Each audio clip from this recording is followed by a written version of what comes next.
जय हिंद साथियों, स्वागत है आप सभी का इस वीडियो में। और आज की क्लास में हम लोग देखेंगे कि अपने यहाँ जो ये कथन और निष्कर्ष से संबंधित सवाल पूछे जाते हैं उनको हम किस तरीके से हल करें। और आप जो भी चीज़ें सोचते हैं, जैसे आपने कोई भी चीज़ मान करके, दरअसल हम डायरेक्ट सवाल पे नहीं आएंगे, इसके कुछ नियम देखेंगे और उन सवालों में क्योंकि कुछ ऐसे शब्द आपको मिलेंगे जहाँ से आप देख करके ये बता सकते हैं कि हाँ ये अगर ये इस तरीके के शब्द आए हैं तो वो निष्कर्ष जो होते हैं वो गलत होते हैं। तो सबसे पहले बात कर लेते हैं आखिरकार कथन और निष्कर्ष क्या होगा। देखिएगा, एक जानकारी और देना चाहेंगे आपको कि जैसे आपको पता है कि हम लोगों ने कहा है कि 31 जनवरी तक हमको रीजनिंग मैथ कंप्लीट करनी है। तो आपको मैं बता दूं कि अगर जैसे कि मैथ का आपका केवल मैथ के 4 चैप्टर बचे पड़े हैं, कितने हैं 4, और अगर रीजनिंग का ये वाला चैप्टर आपको मैं पढ़ा दे रहा हूं तो रीजनिंग का मैं देख पा रहा हूं कि केवल 3 चैप्टर आपके वर्बल वाले में हैं और नॉन वर्बल वाले में उधर 6-7 चैप्टर आपके बचे हैं। और वो जो 6-7 चैप्टर बचे हैं उन सभी चैप्टरों में से मान के चलिए कि वो आधे घंटे की क्लास होगी, जहाँ से हाँ बशर्ते वो 6-7 चैप्टर तो होंगे जिसमें कागज काटना, दर्पण, जल प्रतिबिंब, वो तमाम तरीके के सवाल हैं। लेकिन उनमें है कि उनमें बहुत ज़्यादा नियम नहीं है, लेकिन हाँ जो नियम है उनको अगर आपको पढ़ा देंगे तो जो 6-7 चैप्टर हैं उनमें से आपके मान के चलिए कि 10 से 15 नंबर आपके इंक्रीज हो जाएंगे। ठीक है, चलिए देखिएगा। और जो हमने 31 जनवरी तक का हम लोग एक मतलब शेड्यूल बना करके चले थे, कहीं ना कहीं हम उसमें काफ़ी हद तक मतलब कामयाब भी हैं। ठीक है, हाँ एक चीज़ थोड़ी सी गलती ये हो पा रही है कि हम लोग जो है जो वीडियो में आपको कहता हूँ कि सुबह मिल जाएगा तो सुबह कहता हूँ तो हो सकता है उसका दोपहर मिल जाए, या आपको कहता हूँ कि अगले दिन सुबह मिलेगा तो हो सकता है मैं रात में ही उसको डाल दूं। क्योंकि आपको भी पता है कि जैसे टाइमिंग की थोड़ी सी दिक्कत हमारे साथ रहती है कि हमको कहीं पर भी कभी भी कहीं आना जाना पड़ सकता है। तो जब भी टाइम होता है हम चीज़ों को, कंटेंट को इकट्ठा करके आपको प्रोवाइड करवाते हैं। और इस क्लास के बाद में आपको मैं इतना तो कह सकता हूं कि आपके जो है सोचने समझने और कथन और निष्कर्ष का जो आपका एक मिथक है लोगों के मन में कि हम इसको कैसे हल करें, क्योंकि हम आपको किसी भी सवाल को जैसे करवाएंगे तो आपको ये भी बताएंगे कि अगर इस सवाल में ये अंतर होता तो ये निष्कर्ष इसका गलत होता और ये सही होता। ठीक है, चलिए अब देखिएगा, इसके हम सबसे पहले कुछ नियम देख लेते हैं, कुछ रूल देख लेते हैं। रूल से पहले क्या करते हैं कि हम आपको बताते हैं कथन क्या होता है और निष्कर्ष क्या होता है। देखिए, कथन वो होता है कि जैसे कहने का मतलब ये रहा कि जैसे आपसे एक बात ये कह दिया जाए कि आप स्कूल गए थे और आपसे ये कहा जाए कि आज स्कूल यानी कॉलेज में आप जब भी इंटर में पढ़ते थे, आपसे ये बात कह दिया जाए कि स्कूल में आज मैथ पढ़ाई गई। क्या बताया जाए, ये कथन है कि स्कूल में आज मैथ पढ़ाई गई। क्या इतनी बात आपको केवल बताई गई, भैया स्कूल में आज मैथ पढ़ाई गई। अब आपसे इसके आधार पर निम्न निष्कर्ष अगर मैं बोलूँ तो जैसे पहला निष्कर्ष ये कहूँ कि स्कूल में आज इंग्लिश भी पढ़ाई गई, ये निष्कर्ष है। तो क्या आप ये बताओ कि क्या ये बात जरूरी है कि मैथ पढ़ाई गई थी तो कोई यह बात जरूरी हो सकती है क्या कि उसी दिन स्कूल में इंग्लिश भी पढ़ाई गई हो? इस बात की संभावना हो सकती है कि इंग्लिश की क्लास ना चली हो या इंग्लिश के टीचर ना आए रहे हो, इस बात की भी तो संभावना। 100% हम ये नहीं कह सकते हैं कि हाँ इंग्लिश की क्लास भी चली होगी, तो इसलिए निष्कर्ष क्या होगा, गलत होगा। दूसरा मैं आपसे कहूँ कि आज स्कूल खुला था, जैसे आज स्कूल खुला था, तो आप ये कह सकते हैं कि क्या ये बात सही होगी, यार स्कूल में अगर आज मैथ की क्लास चली है तो इसका मतलब तो यही होता है ना कि स्कूल खुला था तभी तो मैथ की क्लास चली है।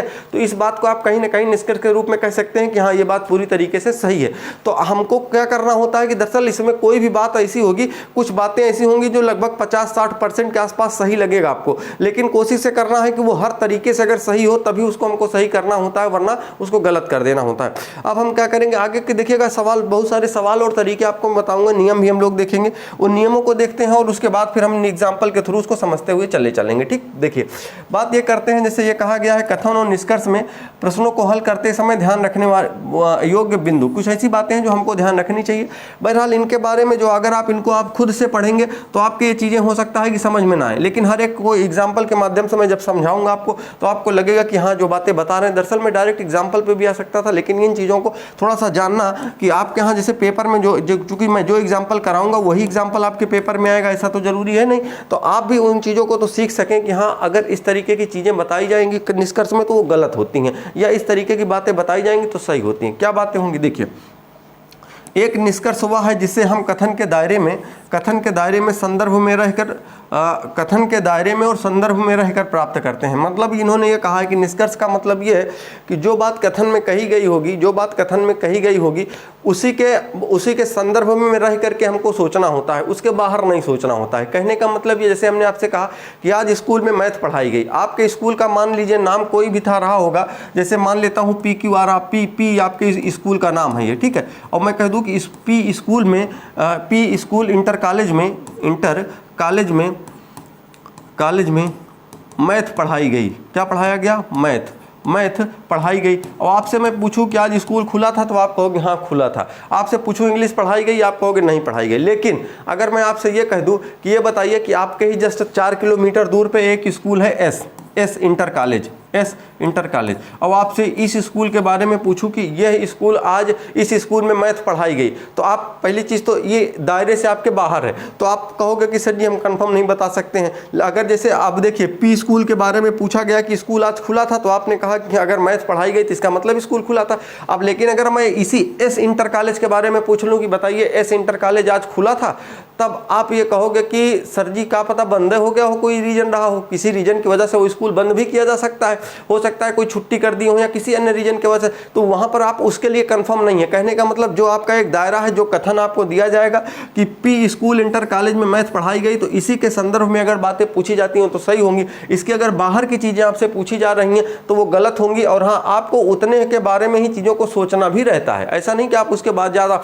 बाहर सोचेंगे। इसका कहने का मतलब वही है। तो आपको क्या करना है, ये बातें ध्यान रखनी है। अगले की तरफ अगर हम आ जाएं तो अगला हमें बात ये कही जा रही है इसमें कि सभी कहावतें तथ्य हमेशा, देखिएगा इसमें जो भी लिखा गया है वो तो ठीक है, लेकिन अगर मान लीजिए बाय द मिस्टेक अगर टाइपिंग कहीं मिस्टेक हो तो आप उसको अपने हिसाब से समझ लेंगे, क्योंकि मैं आपको समझाने पर गौर कर रहा हूँ ना कि इनमें से क्या मतलब इसका हिंदी में जो है अगर कहें तो एक प्रकार से सेंटेंस सही या नहीं सही आप वो समझिएगा। ठीक है, देखिए सभी कहावतें तथ्य हैं तथा हमेशा 100% सत्य होते हैं, इसलिए सभी कहावतें हमें अनुसरण करेंगी। कहने का मतलब ये है कि जैसे अगर कभी भी कोई भी बात गांधी जी के बारे में कहा जाएगा तो आपको पता है कि गांधी जो है वो हिंसा के खिलाफ थे, यानी अहिंसावादी थे। अहिंसावादी होने का मतलब वो नहीं चाहते थे कि कहीं लड़ाई झगड़ा दंगा मारपीट हो। तो गांधी जी के बारे में अगर कोई बात बताई जा रही हो, उनके नीचे सेंटेंस में अगर कहीं पर ये चीज़ लिखा जाता है कि गांधी अहिंसावादी थे, तो आपको अगर ये चीज़ें रियल हैं या अगर प्रकृति परिवर्तन का नियम है, अगर प्रत्येक प्रकृति के बारे में कथन, अभी हम सवालों पर आएंगे तो आपको समझाऊंगा, लेकिन आप समझिए। लेकिन अगर कथन में मान लीजिए प्रकृति के बारे में कुछ बताया गया है कि प्रकृति में जो है मतलब सुबह उठना चाहिए और सुबह उठने से हमारा स्वास्थ्य या तमाम तरीके कोई भी कथन बताए जाए, तो उसके बाद अगर प्रकृति के बारे में कोई ऐसी चीज़ बताई जाए कि जो आपको ये लगे कि जो एकदम एक मतलब 100% सत्य है कि प्रकृति जो है परिवर्तन प्रकृति का नियम है या सूर्य पूर्व की तरफ से निकलता है, मतलब ऐसी जो चीज़ें होंगी जो एकदम 100% सत्य ही होंगी, तो उनको आप वो अगर निष्कर्ष में आई हो कथन में उसके बारे में कुछ भी कहा गया है तो उसको आप सही कर देंगे। ठीक है, चलिए आगे देखिएगा। जैसे कहा जा रहा है कि यदि कथन सकारात्मक हो तो निष्कर्ष कभी भी नकारात्मक नहीं होगा। ठीक है, देखिएगा निष्कर्ष नकारात्मक नहीं होने का मतलब ये है कि जैसे अगर मैं आपसे कहूं कि जो है मैं ये कह दूं कि जो मेरा मोबाइल है वो बहुत अच्छा है, मेरा मोबाइल बहुत अच्छा है, ये तो हमने आपको कथन में कह दिया। या मान लीजिए कि हम आपको किसी एक मोबाइल का, मान लीजिए एप्पल का मोबाइल हम आपको दिखाएं और कथन में कहें कि एप्पल का मोबाइल बहुत अच्छा है, और उसके बाद निष्कर्ष में हम आपसे ये पूछ लें, कह दें कि जो ये वीवो कंपनी है या लावा कंपनी है, इसका निष्कर्ष की बात कर रहा हूँ। अब निष्कर्ष में ये कह दूँ कि वीवो कंपनी का मोबाइल अच्छा नहीं है, तो आप फिर ये बात तो गलत हो जाएगी ना। ठीक है, एक चीज अच्छी है, एक के बारे में सकारात्मक बातें बताई गई, लेकिन दूसरे के बारे में नकारात्मक चीजें क्या हो जाएंगी, गलत हो जाएंगी, वो सही नहीं होंगी किसी भी हालात में। ठीक है, वो बात अलग है कि आप अगर आईफोन चला रहे हैं या अगर आप मान लीजिए टच वाला मोबाइल चला रहे हैं, मैं कह दूं कि कीपैड वाला खराब है, तो आप ये नहीं कह सकते ना, क्योंकि हर एक चीज का अपना एक समय था या समय अभी भी है, वो चीजें चल रही हैं, जिनका जैसे यूज है उसका यूज करते हैं लोग। ठीक, आगे देखेंगे।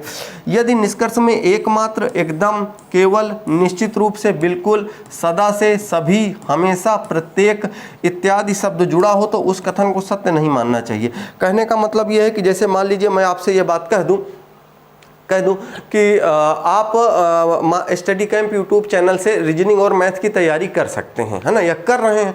तो अगर अब मान लीजिए हम आपसे ये कह दें कि जैसे मान लीजिए कह दें कि इसमें जैसे आया था ना प्रत्येक शब्द आया था, है ना, या अगर मान लीजिए मैं केवल कह दूं, केवल अगर मैं कह दूं कि अगर आप स्टडी कैंप से ही केवल अगर आप तैयारी करेंगे तभी आप सेलेक्ट होंगे, तो देखिए ऐसा जरूरी नहीं है। ठीक है ना, ऐसा जरूरी नहीं, अन्य जगहों से भी लोग तैयारी करके पढ़ सकते हैं, बिल्कुल पढ़ सकते हैं, कोई दिक्कत नहीं, है ना। लेकिन हाँ, चीज़ों को जैसे अभी इसमें सेंटेंस बनाने का मतलब ये है कि अगर जैसे प्रत्येक का तो कोई सेंटेंस नहीं बनना है, लेकिन हाँ ये एक जैसे सभी का है, मैं कह दूं कि सभी लोग केवल स्टडी कैंप से तैयारी करते हैं, तो ऐसा जरूरी तो नहीं है, ऐसा बात सही नहीं है। तो अब देखिएगा इसके लिए आपको क्या करना है कि जैसे ये सब शब्द आएंगे, जब निष्कर्ष में ऐसे शब्द आएंगे तो आपको कथन में बात कही गई होगी, लेकिन निष्कर्ष में अगर ऐसे शब्द आएंगे तो उनको आप गलत कर देंगे। ठीक है ना, तो ये चीज़ आप ध्यान रखेंगे। ठीक, चलिए आगे देखेंगे।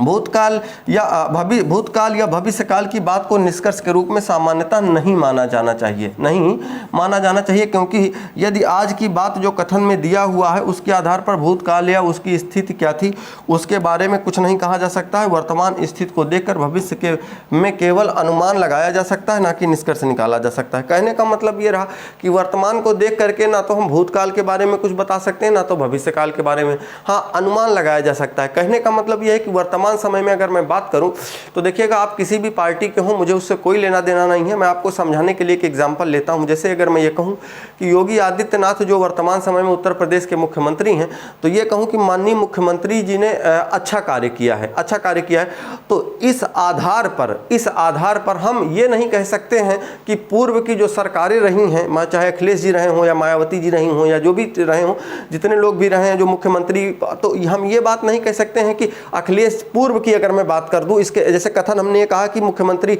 योगी माननीय मुख्यमंत्री उत्तर प्रदेश के मुख्यमंत्री माननीय योगी आदित्यनाथ जी ने अच्छा कार्य कर रहे हैं, विकास कर रहे हैं, ठीक है। लेकिन हम इसके आधार पर ये चीज़ें नहीं कह सकते हैं कि पिछली सरकारों ने विकास नहीं किया है, या ये भी नहीं कह सकते हैं कि पिछली सरकारों ने भी विकास किया है, ठीक है ना। आप ये चीज़ ध्यान रखेंगे, क्योंकि पूर्व में या भविष्य में हम ये कह दें कि मान लीजिए कि आने वाले समय में अगर वर्तमान समय में मुख्यमंत्री हैं, तो मान लीजिए इन्हीं का पूर्वानुमान भविष्य में कर दें कि आने वाले समय में फिर ये मुख्यमंत्री बनेंगे। या हम ये भी नहीं कह सकते हैं कि कोई दूसरे के बारे में वो मुख्यमंत्री बनेगा, ठीक है ना। ये केवल एक अनुमान हो सकते हैं, निष्कर्ष यहाँ से नहीं निकलेगा। अनुमान भले लगाया जा सकता है कि हाँ ये बनेंगे, वो बात अलग है कि ज़्यादा लोग अगर मान लीजिए सपोर्ट में जिसके रहेंगे, कहेंगे काहे नहीं बन सकते हैं भैया, बनने के लिए बन सकते हैं, कौन बन सकता है वो तो ठीक की बात है, लेकिन यहाँ इससे निष्कर्ष आप नहीं निकाल सकते हैं। ये बात आपको ध्यान रखनी है, ठीक है। चलिए आगे देखेंगे। यदि किसी संविधान संशोधन की चर्चा कथन में की गई है तो उससे जुड़ी बात निष्कर्ष के रूप में सत्य होती है, क्योंकि संविधान संशोधन का उद्देश्य होता है कि लोग उसे मानेंगे। कहने का मतलब ये रहा कि चाहे हम बीजेपी के हों, चाहे सपा के हों, चाहे बसपा के हों, कांग्रेस के हों, किसी के भी पार्टी के को हम सपोर्ट करते हों, अगर जैसे जिसकी भी सरकार होगी, अगर वो कोई भी नियम बनाएगी, जैसे अखिलेश जी ने नियम बनाया कि भाई जो है पुलिस जो है वो 15 मिनट या 20 मिनट में अगर अब गाँव जाएगी। ऐसा नहीं है कि लोगों को पुलिस के पास थाने में आने की जरूरत नहीं है, रिपोर्ट लिखाने की या दंगा फसाद होता है तो वो पुलिस को फोन करके बुला सकते हैं, ठीक है। तो अब देखिए, जैसे उन्होंने कोई बात अगर कही तो उन्होंने नियम बनाया, तो चाहे उस समय बीजेपी के लोग रहे हों, चाहे बसपा वाले रहे हों, कांग्रेस वाले रहे, सब उनकी बात मानेंगे। वो चाहे बात अलग है कि वो मन से विरोध करें, अलग बात है, लेकिन वो रूल है तो है। अब जैसे अगर रूल होने का मतलब, ये मानने का मतलब आप बुला सकते हैं, ऐसा नहीं है। बीजेपी ने अभी नियम, आपको जैसे अभी देख रहे हो 2-4 दिनों में एक चीज़ ये चल रही है कि शायद 16 साल से जो कम आयु के बच्चे हैं उनको कोचिंग मतलब जाना जो है वो अब पूर्णतः बंद कर दिया जाएगा। कोचिंग वो नहीं चला सकते, 16 साल से कम बच्चों को कोचिंग नहीं पढ़ाने दिया जाएगा। तो अगर वो चाहे आप जिस मतलब उसके हों, आप पार्टी के, आपको ये बात माननी ही पड़ेगी। इसमें कोई हाँ वो बात अलग है कि आप विरोध करने का मतलब आप अपनी प्रतिक्रिया अलग दे सकते हैं कि सरकार ने गलत किया, सही किया, वो अलग बात, लेकिन आपको मानना ही पड़ेगा। संविधान संशोधन का मतलब ये नहीं है कि जो संविधान में ही संशोधन किया जाए। कोई भी नियम कानून बनेगा तो उसको जो जनता है वो मानेगी, वो चाहे जैसे माने, सीधे नहीं तो टेढ़े मानेगी, है ना। तो ये चीज़ें मानना पड़ेगा। अगर उसमें कुछ छूट दी जाती है तो अलग बात। अब हम लोग क्या करेंगे, धीरे धीरे सवालों पे आएंगे। सवालों के साथ साथ ये जो टाइम आपका लिया मैंने, इसमें आप बहुत सारी चीज़ें सीखे होंगे। और अब सवालों पे आएंगे, सवालों से हम चीज़ों को समझेंगे कि किसी भी सवाल को आप कैसे सही कर सकते हैं और कैसे गलत। देखिएगा, समझिएगा।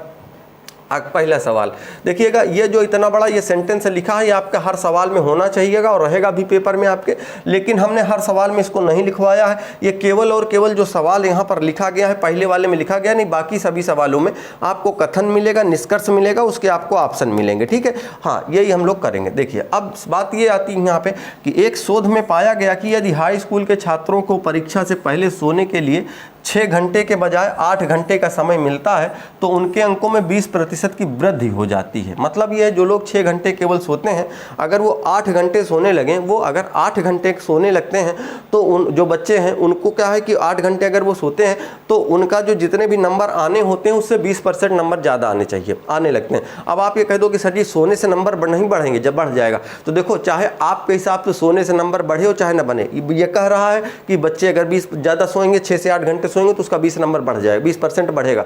तो आप ये मान लो कि हाँ आपके घर में जो बच्चा है, आप अगर उसको 6 घंटे वो सोता है, अगर 8 घंटे वो सोने लगेगा, वो बात अलग है कि हमको पता है सोने लगे सर्वर नंबर और कहो डाउन हो जाए, लेकिन आपको ये बात ध्यान रखनी है कि वो सवाल में कह रहा है कथन को आपको पहले सत्य मानना सीखना पड़ेगा, क्योंकि सत्य मानते नहीं है तो निष्कर्ष निकलेगा कहाँ से। अगर वो बोल दिया है कि 6 से 8 घंटे सोना है, अब 8 घंटे अगर सोएगा तो 20% नंबर उसके इंक्रीज हो जाएंगे। तो आपको ये बात पहले मान लेनी, चलो भैया ठीक है मान ही लेते हैं, कोई ऐसा वैज्ञानिक था उसने बता दिया, हम अब करेंगे, अपने बच्चों को भी जो 6 के बजाय 8 घंटे सुलाएंगे, ठीक है, तो उसका नंबर बढ़ेगा। अब निष्कर्ष पे आते हैं। यदि छात्र बेहतर अंक पाना चाहते हो तो 6 घंटे की नींद की तुलना में 8 घंटे में नींद बेहतर है, कि 8 घंटे की नींद जो है वो बेहतर है। तो देखो 8 घंटे की नींद बेहतर होने का मतलब वो इसलिए बेहतर है, वो बात अलग है कि आप ये कह सकते हैं कि हमारे यहाँ बहुत सारे लोग ऐसे हैं जो 6 घंटे के बजाय 5 घंटे 4.5 घंटा सोते हैं। लेकिन अगर इसमें ये बात कही गई है तो ये अगर कही गई तो इसको आप सत्य मानिए, और जब अगर आप सत्य मान लेंगे तो उस आधार पर यह बात कही जा सकती है कि 6 घंटे की नींद जो है, मतलब इसका मतलब ये था कि अगर 20% नंबर नहीं बढ़ रहे थे तो इसका मतलब था कि 6 घंटे की जो नींद थी वो कम अच्छी थी, और 8 घंटे की नींद कहीं ना कहीं बेहतर है, क्योंकि उससे 20% नंबर आपके बढ़ जा रहे हैं, ठीक है। तो इस तरीके से आपको एक इसके पीछे चीज़ों को सोच सोच करके आपको आंसर देना है। अब और समझ लो बात को। अगर देखिए अब इसको आप गलत कब कर देते, गलत पता है कब कर देते, अभी यहाँ तक तो बहुत सारे लोग सहमत होंगे, इसी बात से सहमत होंगे, तो वो कहेंगे हाँ सही है, और सही है भी है। यहाँ गलत आप पता है तब करते जब अगर इसी 8 घंटे की जगह अगर कह देता कि 6 घंटे के एक शोध में ये बात पाई गई है कि हाई स्कूल के छात्रों को परीक्षा से पहले सोने के लिए 6 घंटे के बजाय 12 घंटे का समय मिलता है, तो उनके अंक 20% बढ़ते हैं, उनके अंक भी। अब आप इस सवाल में जो बात कही गई है इसी को पहले तो सुनने में आप नाटक करोगे, ऐसा कैसे हो सकता है 6 घंटे सोने वाला आदमी 12 घंटे सोएगा, सर्वा पढ़ेगा कब। तो आपको इससे मतलब नहीं है, ये बात कह रहा है इसको आप मान लीजिए, और मान लीजिए कि ये सही है। उसके बाद जब आप मान लेंगे इसको कि अच्छा ठीक है भैया अब हम 6 घंटे सो रहे थे, हम ऐसा करें 12 घंटे सो ले तो हमारा नंबर 20% अपने आप बढ़ जाएगा। और आप वो बात अलग है कि रियल में वो कहो बढ़े नहीं घट जाए, लेकिन आपको ये बात सोचना पड़ेगा। अब हम जैसे सोच लिए कि हाँ 12 घंटे सोना पड़ेगा, अब 12 घंटे से होता है कि 6 घंटे 12 घंटे पढ़ने लगे, वैसे कह रहा है कि सो 12 घंटे, तो ठीक है हम 12 घंटे सोएंगे। और जब सोएंगे तो उसके आधार पर अगर ये कहा जाए कि यदि आपको बेहतर अंक पाना है तो आप 6 घंटे के बजाय 12 घंटे सोइए, 12 घंटे की नींद आपके लिए बेहतर होगी, तब आप कहेंगे हाँ उसमें कह रहा था कि 12 घंटे सो तो कुछ नंबर हुआ तो बढ़ जाएगा, बेहतर है, तब आप इसको सही कर पाएंगे। अन्यथा अभी इसी सवाल को 6 की जगह अगर 12 दे देता और उसके बाद आप इस निष्कर्ष को पढ़ते और यहाँ पे 8 की जगह 12 लिखा होता तो आप इसी को गलत कर देते। तो गलत नहीं करना उसको। पहली चीज तो देखिए निष्कर्ष निकालना कठिन बात नहीं होती है दोस्तों, निष्कर्ष निकालना कठिन बात नहीं है, इस कथन को सत्य मानना सबसे बड़ी कठिन बात है। और सत्य तो हम जैसे कोई कथन हमसे कहा जाएगा जो हमारे व्यवहारिक जीवन में है तो उसको तो हम सत्य मान लेंगे, उसको सत्य मानने में हमें दिक्कत नहीं है, क्योंकि जो चीज़ हम जैसे 6 से 8 घंटा तो हम मान सकते हैं कि नींद कम पूरी होती, लेकिन अगर इसी 6 को 12 कह देता है तब दिक्कत आती है, ठीक है। तो इसको सत्य मानना पड़ेगा। अगला, प्राचीन व्यवस्था बदलती है और नई व्यवस्था उसका स्थान ग्रहण करती है, ठीक है। अगला यह है कि प्रकृति परिवर्तन प्रकृति का नियम है। देखो ये बात आपको जैसे ये कह रहा है कि प्राचीन व्यवस्था बदलती है, नई व्यवस्था उसका स्थान ग्रहण करती है, तो इसका इनडायरेक्टली मतलब ये है कि प्रकृति जो है परिवर्तन जो है वो प्रकृति का नियम है। कहने का मतलब ये रहा कि एक समय यह था कि लोग फ़ोन पे बात करते थे, वो वाला टेलीफोन आता था जिसमें तार घर घर आते थे, फिर एक वो मोबाइल आया, हाँ मोबाइल के बाद फिर ये छोटा वाला आया, फिर उसके बाद उसमें वीडियो चलने लगे, वीडियो के बाद फिर टच वाला आ गया, अब उसके बाद मतलब तमाम तरीके के, यानी प्रकृति परिवर्तन का नियम है, नई व्यवस्था उसका स्थान ले लेती है ना। अब देखिए तो ये पहला वाला सही। दूसरा वाला ये पुराने विचारों को त्याग दें क्योंकि वो जीर्ण हो गए हैं। देखिए इसका मतलब देखिए नई व्यवस्था अच्छी है, इसका मतलब ये नहीं है कि पुरानी चीज़ें खराब थी, नहीं, उस समय वो अच्छी थी, उसके पहले की तुलना में वो अच्छी थी, उसकी तुलना में आज वाली चीज़ें अच्छी हैं। तो इसका मतलब ये नहीं था कि पहले वाली चीज़ें खराब थी, ठीक है ना। इसके आधार पर हम ये नहीं कह सकते हैं ना, ठीक है। तो ये चीज़ आपका गलत हो जाएगा, दूसरा पहला वाला आपका सही हो जाएगा। यानी अगर ऑप्शन की बात करें तो जो भी ऑप्शन होगा इसमें आप उसी को सही कर देंगे, इसमें पहला वाला होगा वही सही कर देंगे आप। अगला देख लीजिए। अगला यह है कि इस संविधान संशोधन के बाद कोई भी बच्चा जो 14 वर्ष की आयु से कम का है किसी फैक्ट्री या खान या अन्य खतरे वाले रोजगार में नहीं लगाया जाएगा। अब देखो ये कह रहा है कि इस संविधान संशोधन से पहले 14 साल की आयु के नीचे के बच्चों को फैक्ट्री या खान में काम करने के लिए लगाया जाता था। लगाया जाता था।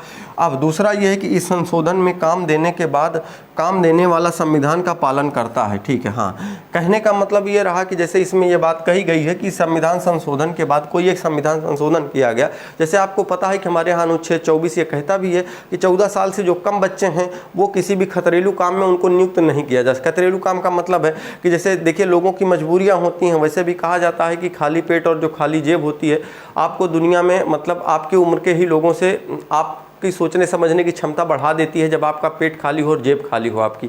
तो कहने का मतलब ये रहा कि जब समस्याएं आती हैं तो लोग काम ढूंढ लेते हैं, यार छोटी उम्र में बच्चे काम करना शुरू कर देते हैं। वैसे भी कम उम्र में लोग अधिक मतलब काम करना अधिक जिम्मे वैसे होता कहा भी जाता है कि कम उम्र जिन लोगों के पास समस्याएँ होती हैं, मजबूरियाँ होती हैं, वो कम उम्र में ज़्यादा समझदार हो जाते हैं, क्योंकि उनको पता है कि आपको पता है कि बादाम खाने से ज़्यादा जो ठोकरें लगती हैं वो मतलब आप जब धक्का खाएंगे या आप कहने की जब आप दिक्कतों का सामना करेंगे तो वहाँ से मिलती हैं लोगों को, वहाँ से जो सीख मिलती है। तो उन्हीं तरीके से ये बात कही गई कि जैसे कि जो खान में काम करवाने के लिए या फैक्ट्रियों में काम करवाने के लिए बच्चों को वहाँ नियुक्त नहीं किया जाएगा। अब उसके आधार पर निष्कर्ष एक संविधान संशोधन किया गया कि अब कोई भी, अच्छा ऐसा नहीं है नियम पहले का है, लेकिन आप इसको अभी समझिए कि मान लीजिए ऐसा कहा गया तो अगर रोजगार में नहीं लगाया जाएगा, रोजगार का मतलब कहीं पर उनको काम इस तरीके का नहीं दिया जाएगा। आप ये कह सकते हैं सर हमने देखा है कई बार होटलों में जाकर के लड़कों को मैं देखता हूँ कि सर वहाँ पर लोग काम कर रहे हैं, तो देखिए काम करने का मतलब उसमें कहा गया है कि खतरेलू काम नहीं। अब जैसे किसी को खाना सर्व करना है, भैया ठीक है खाना खिलाना है या कोई और छोटा मोटा काम है तो वो कर सकते हैं, वो कर सकते हैं क्योंकि उनकी मजबूरी है तो वो करेंगे ही। ठीक है, और फिर अगर देखिए कितने कठोर नियम कानून फिर बनने भी नहीं चाहिए कि लोग पालन करें तो छुप छुप के पालन करें। ठीक, देखो आप कह रहा है कि इस संविधान संशोधन से पहले 14 साल की आयु के नीचे बच्चों को फैक्ट्रियों या खान में काम करने के लिए लगाया जाता था। तो देखिए आप कह सकते हैं हाँ ये बात बिल्कुल सही है। ये इसलिए क्योंकि जब उन खान में और फैक्ट्रियों में जब काम करने के लिए लगाया जाता था तभी तो आखिरकार ये एक नियम बनाया गया, ये नियम बनाया गया कि अब कोई भी आदमी, भाई अगर देखिएगा ना लगाया जाए, क्योंकि नियम तो तभी बनता है ना जब उस मतलब सरकार को ऐसा लगता है कि हाँ ये काम हो रहा है, तभी तो उस पर नियम बनाएगी। ठीक है, तो वो उसने इसीलिए नियम बनाया कि 14 साल से कम आयु के लोग बच्चे जो है वो काम कर रहे थे, तभी उन्होंने ये नियम बनाया। न कर रहे होते तो क्या जरूरत थी काम बनाने की। ठीक है, तो इसलिए ये सही हो जाएगा। दूसरा, इस संशोधन से काम देने वाला संविधान का पालन करता है। देखिए जैसे मान लीजिए कि कोई काम कर रहा होगा अगर मान लीजिए कोई व्यक्ति काम कर रहा होगा कहीं पर, तो जो व्यक्ति मान लीजिए किन्हीं बच्चों से काम करवाएगा या अपनी फैक्ट्री में उनको नियुक्त करेगा तो वो करेगा क्या कि उस नियम का पालन करेगा। उस नियम में कुछ नियम कानून होंगे। जैसे इसमें एक बात कही गई है कि खतरेलू जगह पर नियुक्त नहीं कर सकता, कि मान लीजिए उसकी उम्र कम है, उससे 50 किलो का सामान ढोलवाया जा रहा है कि इसको लेकर के चढ़ो ऊपर छत पर जाओ, ये करो वो करो, या तमाम तरीके से खतरेलू जगहों पर, तो वो काम नहीं करवाया जाएगा, वो नियम का पालन करेंगे। इसलिए ये भी पालन करता, ये बात भी सही हो जाएगी आपकी। आप कहेंगे कि सर ये जरूरी तो है नहीं कि काम करने वाला पालन करे ना करे। देखिएगा अगर जो लोग पालन नहीं करते हैं वो चोरी छिपे करते हैं, लेकिन हाँ जिस दिन एक्शन में, क्योंकि अगर मान लीजिए जैसे पुलिस को काम करना है, जैसे पुलिस को पता है कि आप मान लीजिए कोई व्यक्ति अपराध कर रहा है, छोटा मोटा कर रहा है, छोटा मोटा करने का मतलब जैसे आप ताश खेल रहे हैं तो उसको पता है कि अपराध तो होता ही है, लेकिन अब पता है कि जैसे उससे किसी को हानि नहीं हो रही, आप उसको मौज मस्ती के लिए खेल रहे हैं तो पुलिस आपको नहीं गिरफ्तार करे। लेकिन हाँ अगर पुलिस चाह ले तो उसी पर आपको गिरफ्तार भी कर सकती है कि ये ठीक नहीं है और ये मतलब चीज़ें सही नहीं है गांव समाज के लिए, आप इसको बंद कर दीजिए। ठीक है, तो वो चाहे तो, लेकिन हाँ ये उसको ये लगता है कि नहीं आपने आप जो काम कर रहे हैं वो मतलब आपस में जो है खेलने के लिए कर रहे हैं, टाइम पास के लिए कर रहे हैं, तो कोई दिक्कत नहीं होती। ठीक, चलिए आगे देखिएगा। अब देखिए हमें हस्तकला को बढ़ावा देकर हमारी पारंपरिक बुनाई के तरीकों को विकसित करना चाहिए। हस्तकला का मतलब जो हाथों से चीज़ें बनती हैं, जैसे आपको पता है दरी बनती हैं या कि मान लीजिए कढ़ाई वाले जो भी सामान बनते हैं, तो इन चीज़ों को हम लोग मतलब किस तरीके से जैसे विकसित करना चाहिए। अब कहा गया है विभिन्न पारंपरिक बुनाई विधियाँ होती हैं, तो बुनाई की कई विधियाँ होती हैं। सही बात है आपका, ये क्या हो जाएगा, सही हो जाएगा। हाँ देखो अगला है हस्तकला निर्मित वस्तुएं आम जनता के लिए किफ़ायती नहीं हैं। तो देखो आम जनता के लिए किफ़ायती नहीं तो काहे लिए बनाते ये लोग। ठीक है, तो और वैसे भी बता दूं आपको, अगर कथन में सकारात्मक बातें कही गई हों, नकारात्मक चीज़ें अगर उसी के बारे में उल्टा उसके कह दिया जाए तो वो गलत हो जाती हैं। ठीक है, चलिए अगला देख लेते हैं। श्री एक्स एक महान कलाकार हैं, उनकी कलाकृतियाँ विश्व भर में लोकप्रिय हैं, विश्व भर में लोकप्रिय हैं। इस विश्व में कई कलाकार विद्यमान हैं। श्री एक्स महान कलाकारों में से एक हैं, महान कलाकारों में से एक हैं। तो आप देखिएगा, आपके हिसाब से जो बातें इसमें सही हो रही होंगी वो मैं पहले लगा देता हूँ। आपके हिसाब से ये भी सही हो रहा होगा, आपके हिसाब से ये भी सही हो रहा होगा, ठीक है। और आपको मैं बता दूँ कि इसमें जो सही है आपका, वो ये वाला सही है, ये वाला गलत है। अब गलत क्यों है आप समझेंगे हमसे, कैसे समझेंगे? देखो बबुआ, देखिए जैसे यहाँ पर ये जो लिखा हुआ है कलाकृतियाँ विश्व, श्रीमान एक महान कलाकार हैं, जो विश्व भर लिखा है, विश्व भर की जगह पे कर देता हूँ वहाँ, मान के चलिए कि गांव, उनका एक गांव है, मतलब गांव में। देखिए अब समझिएगा आप मेरी बात को, अब गलत क्यों है ये। श्री एक्स एक महान कलाकार हैं, उनकी कलाकृतियाँ उनके गाँव में, उनका बड़ा सा एक गांव है, उनके गांव में लोकप्रिय हैं, उनकी कलाकृतियां जो हैं उनके गांव में लोकप्रिय हैं। तो यार आपको क्या करना, चाहे विश्व कह दे चाहे गांव कह दे, आप विश्व कहेंगे तो पूरे विश्व का मानेंगे, आप गांव में कहेंगे तो केवल गांव का मानेंगे। अब देखिए, अब उसके बाद अगर मैं यहाँ पर कहूँ कि इस विश्व में कई कलाकार विद्वान हैं, इस विश्व में विश्व की जगह हमने क्या कर दिया था, गाँव कर दिया था। क्या कर दिया था? गाँव। इस गांव में कई कलाकार विद्यमान हैं। तो अब आप कहोगे सर जरूरी थोड़ी नहीं कि मतलब गांव में और भी कलाकार हों, इस आधार पर आप उसको क्या कर दोगे, गलत कर दोगे। सही बात है ना। और उसके बाद यक्ष महान कलाकारों में से एक है, ये बात तो मान लीजिए सही है क्योंकि उन्होंने महान कलाकार की बात इसकी कही। तो कहने का मतलब ये है कि आप क्या करते हैं कि ये बात आप सोच लेते हैं कि विश्व भर का मतलब इस पूरे विश्व में कलाकार तो तमाम ही हैं, क्योंकि वो तो हमारे दिमाग में पहले से ही एक्सेप्ट किया गया है, पहले से ही भर गया है। तो अर्थात कहने का मतलब यहाँ पर जो विश्व भर है, विश्व भर का मतलब ये जरूरी नहीं है। देखिए विश्व भर में कलाकार तो बहुत हैं, ये तो रियलिटी में है, लेकिन इस बारे में इस चीज़ के बारे में इसमें बताया नहीं गया। और इसी विश्व भर को अगर मैं यहाँ पर मान लीजिए गांव कर देता हूँ, गांव कर दे, क्योंकि आपको तो बात सत्य माननी ना, तो आप गांव का मतलब एक छोटा सोचते हो, विश्व का मतलब बड़ा सोचते हो। तो बड़ा और छोटे में आप ये कहोगे कि थोड़ा बहुत अंतर, तो थोड़े बहुत अंतर से ही तो चीज़ें गलत हो रही हैं, सही हो रही है ना। तो आपको ये चीज़ समझनी पड़ेगी। ये विश्व भर का मतलब भले ही यहाँ पर आपको पहले से पता है कि विश्व भर में बहुत सारे कलाकार हैं, लेकिन इसमें विश्व भर में जैसे कहा गया है कि विश्व में कई कलाकार विद्यमान हैं, तो इस विश्व के में कई कलाकार विद्यमान हैं, इसके बारे में कहीं पर ये बात कही नहीं गई। और अगर आप अपने मन से ये चीज़ सोच लेते हो कि हाँ विश्व भर में बहुत सारे कलाकार हैं, तो अगर मैं इसी विश्व भर को गांव कर देता हूं और उसके बाद ये कहता हूं कि इस गांव में कई कलाकार विद्यमान हैं, तो आप कहोगे सर जी जरूरी थोड़ी ना हो सकता गाँव में एक ही कलाकार हो। तो हम भी तो कह सकते हैं कि जरूरी थोड़ी ना कि विश्व में क्या पता वो एक ही कलाकार हो, ठीक है ना। और विश्व का मतलब आप पूरी दुनिया समझ रहे हैं। विश्व का मतलब हो सकता है कि मान लीजिए अगर इसी दुनिया को जो पृथ्वी है, अगर इसी को हम अपने सौर मंडल में जब देखेंगे तो ये तो बहुत छोटा है फिर, ठीक है ना। तो ये चीज़ें भी आपको समझनी पड़ेंगी, जहाँ से ये चीज़ें सही होती हैं और गलत भी हो जाती हैं, ठीक। चलिए, तो ये पहला वाला गलत है, दूसरा वाला सही। अगला देखेंगे, एबीसी पार्टी के प्रधानमंत्री ने संकेत दिया कि 40 स्वतंत्र सदस्य कुछ राजनीतिक दलों में शामिल होने के लिए गंभीरता से विभिन्न विकल्पों पर विचार कर रहे हैं। वे हर हाल में सभी सामूहिक रूप से किसी एक ही पार्टी में शामिल होंगे। कहने का मतलब ये रहा कि यहाँ पर जो एबीसी लिखा है, एबीसी लिखा है, एबीसी के जगह मैं कर देता हूँ यहाँ पे बीजेपी कर देता हूँ ताकि आपको समझ आ जाए, ठीक है। बीजेपी मतलब यह है कि बीजेपी पार्टी के जो प्रधानमंत्री हैं उन्होंने एक संकेत दिया है कि जो 40 स्वतंत्र सदस्य का मतलब आपको नहीं पता होगा। कहने का मतलब ये रहा कि जैसे आप देखते होंगे कि लोग निर्विरोध लड़ते हैं ना, तो निर्विरोध लड़ते हैं, या अगर उनकी अलग अलग पार्टी अपने लोग बनाए हैं, वो किसी बीजेपी से नहीं है, सपा से नहीं है, कांग्रेस से नहीं है, बसपा से नहीं है, तो वो करते क्या है कि वो अपनी खुद की पार्टी बना लेते हैं। किसी पार्टी से नहीं होते तो कहते हैं हम अकेले लड़ जाएंगे, इसे किसी की जरूरत नहीं है। और मान लीजिए जीत गए। पूरे भारत में जितने भी थे उनमें से मान लीजिए 40 लोग ऐसे थे जो स्वतंत्र सदस्य थे, अपनी उनकी एक मतलब अपना उन्होंने खुद से लड़ा था, किसी पार्टी से नहीं लड़े थे। वो अब 40 लोग क्या हैं, एक गुट बना लिए हैं या तो अब, लेकिन उन्होंने प्रधानमंत्री ने क्या कहा कि ये जो 40 लोग हैं ये जो है वो जहाँ भी जाएंगे हर हाल में सभी सामूहिक रूप से, मतलब ये 40 जो है वो जिस भी पार्टी में शामिल होंगे वो 40 के 40 जाएंगे, सामूहिक रूप से जाएंगे। ऐसा नहीं, वास्तविकता में क्या होता है 10-20 इधर चले गए, 10-20 उधर चले गए, लेकिन वो कह रहे हैं कि 40 के 40 जिसमें भी जाएंगे एक में जाएंगे, ठीक। आगे देखो, गंभीरता से विभिन्न विकल्पों पर विचार करें। गंभीरता से वो जो 40 लोग हैं राजनीतिक दलों में शामिल, राजनीतिक दलों का मतलब वो चाहे बीजेपी में शामिल हो जाएं। अब जैसे यहाँ पर एबीसी दे दिया गया है तो आपको पेपर में बीजेपी नहीं आएगा, समझाने के लिए बीजेपी किया हूँ, ठीक है। तो देखो अब जैसे वो किसी न किसी पार्टी में वो शामिल होंगे। शर्त यह है कि वो जहाँ पर भी जाएंगे सामूहिक रूप से ही जाएंगे, क्योंकि एक एक शब्द का यहाँ पर मतलब है। क्योंकि अगर आपसे कोई चीज़ पूछी जाएगी तो आप ये कहोगे कि यार ऐसा थोड़ी होता है, सामूहिक रूप से जरूरी तो है नहीं कि सामूहिक से जाए, कुछ उसमें जाते हैं कुछ, क्योंकि व्यवहारिक रूप में कुछ अलग होता है। लेकिन आपको समझना ऐसा ही है कि ये सब एक सामूहिक रूप से एक ही पार्टी में शामिल होंगे, ठीक। आगे देखो, 40 स्वतंत्र सदस्य शीघ्र ही ही ABC पार्टी में शामिल हो जाएंगे। ABC का मतलब ये है कि बीजेपी में, हमने ABC की जगह क्या लिखा था, बीजेपी लिखा था, बीजेपी में शामिल हो जाएंगे।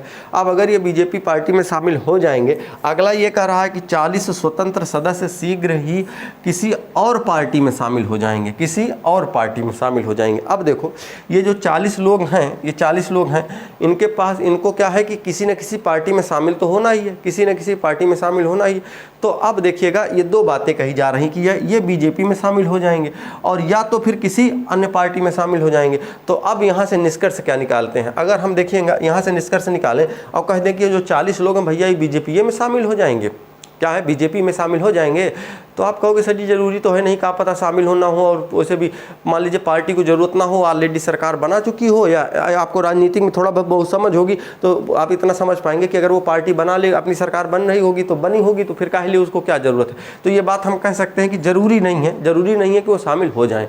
और दूसरे वाले हम कहते हैं कि किसी अन्य पार्टी में शामिल हो जाएँ, तो आप कहोगे सर जी ये बात भी ज़रूरी थोड़ी ना है कि अन्य पार्टी में शामिल हो जाएँ, तो फिर कह देंगे क्या बीजेपी में भेज दिया जाए, तो कहते हैं बीजेपी में ज़रूरी नहीं ना, हाँ लेकिन अन्य पार्टी में भी जाएं ये भी ज़रूरी नहीं। लेकिन एक चीज़ यहाँ है, एक चीज़ यहाँ है कि उनके पास ऑप्शन है, या तो वो बीजेपी में जाएं या तो किसी अन्य में जाएं। अन्य का मतलब केवल दो नहीं, तो मान लीजिए 2-3 पार्टियां भी हैं तो किसी न किसी में तो जाएंगी ही ना, किसी न किसी में तो जाएंगी। तो इसका मतलब ये है कि ये दोनों कथन स्वतंत्र रूप से तो गलत हैं, स्वतंत्र रूप से तो गलत हैं, लेकिन अगर जब दोनों को एक साथ रख दिया जाता है, एक साथ रख दिया जाता है, तो जब दोनों को एक साथ रख दिया जाता है तो इनमें से क्या होता है, ये दोनों पार्टियां, दो में से एक बात सही होगी, अर्थात या तो पहली वाली बात सही हो या तो दूसरी, या तो वो बीजेपी में जाएंगी या तो अन्य किसी पार्टी में जाएंगे, दो में से एक बात सही है, ठीक है। जैसे एक एग्जांपल मान लीजिए, जैसे आप मान लीजिए विधायकी लड़ गए या सांसदी लड़ गए, आप जीत गए, तो या तो आप बीजेपी में शामिल होंगे या तो किसी अन्य पार्टी में शामिल होंगे आप, है ना, उन्हीं 40 लोगों में अगर आप हैं तो इसका मतलब ये, कहने का मतलब ये होगा, इसका जो निष्कर्ष आएगा, यदि निष्कर्ष पहला या दूसरा अनुसरण करता है, पहला या दूसरा, दोनों कंडीशन नहीं बनेगी। अगर ये अलग अलग होते तो गलत होते, लेकिन क्या यहाँ पर क्या है, दोनों ये अलग अलग, वो निष्कर्ष जो है पहला या दूसरा होगा, आपका ध्यान रखेंगे, क्योंकि या तो ये बीजेपी में जाएंगे या तो किसी दूसरी पार्टी में जाएंगे। अगले सवाल पर बढ़ते हैं, ठीक है। देखिए सूर्य एक चमकता हुआ तारा है जो पूर्व में उदय, देखिए ये सवाल आप लगा ले जाएंगे अपने मन से, जहाँ तक मुझे भरोसा है कि सूर्य एक चमकता हुआ तारा है जो पूर्व में उदय होता है, चंद्रमा रात में तेज चमकता है, ठीक है। देखो भैया चंद्रमा भी एक ज़्यादा चमकने वाला तारा है, तो तारा आपको पता है कि जो चंद्रमा है वो तारा नहीं है, तो गलत कर देंगे आप, ठीक। अगला देख लीजिए, सूर्य पश्चिम से उदय नहीं होता है, तो अगर ये बात कही गई है कि सूर्य एक चमकता हुआ तारा है जो पूर्व में उदय होता है, तो इसका मतलब है कि वो पश्चिम में उदय नहीं होता है, तो ये बात आपकी क्या हो जाएगी, सही हो जाएगी, क्योंकि यथार्थ सत्य बात है। ये क्या है आपकी यथार्थ सत्य बात है कि सूर्य पश्चिम से उदय नहीं होता, पूर्व से होता है, तो ये बात सही हो जाएगी। यानी इसका मतलब जो भी इसमें पहला वाला होगा वही आप सही कर देंगे, यदि केवल निष्कर्ष पहला अनुसरण कर, नहीं गलत हो जाएगा, ये दूसरा वाला, यही वाला बी आपका, ठीक। चलिए अगला देख लेते हैं, कुछ चीज़ें धन नहीं खरीद कुछ चीज़ें धन नहीं खरीद सकता है, धन हाँ, यानी कि पैसा ऐसी कुछ चीज़ें हैं जो नहीं खरीद सकता, जैसे शिष्टाचार, नैतिकता और बुद्धि।